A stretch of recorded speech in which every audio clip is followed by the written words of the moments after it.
বেকার ভাতা, কলমে অভি। সকাল থেকেই সৌরভের মনটা কেমন যেন ভারী।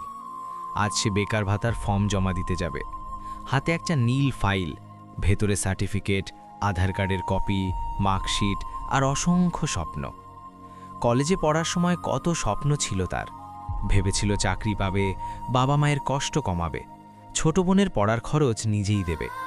কিন্তু 3 বছর কেটে গেছে। ইন্টারভিউ হয়েছে অনেক, ফলাফল একটাই, আমরা দুঃখিত।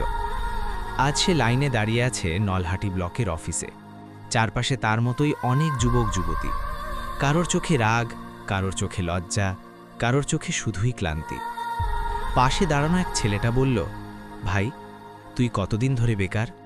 সৌরভ হালকা হেসে বলল, ডিগ্রি পাওয়ার দিন থেকেই।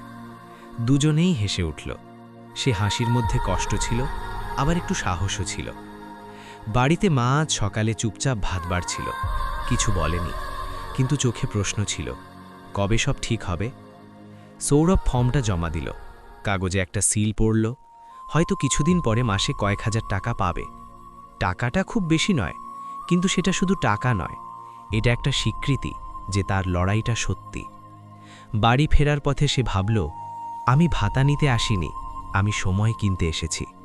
এই সময়টুকুতে নিজেকে আরও তৈরি করব। রাতে মা জিজ্ঞেস করল, ফর্ম জমা দিলি? সৌরভ মাথা নাড়ল। মা বলল, চিন্তা করিস না, আজ না হোক কাল তোর দিন আসবেই। সৌরভ জানে, বেকার ভাতা তার স্বপ্নের শেষ নয়, এটা কেবল ঝড়ের দিনে একটা ছোট্ট ছাতা। আর একদিন যখন সে চাকরি পাবে, এই দিনের কথাই মনে পড়বে। একটা ফর্ম, একটা সিল, আর ভেঙে না পড়ার এক নীরব প্রতিজ্ঞা।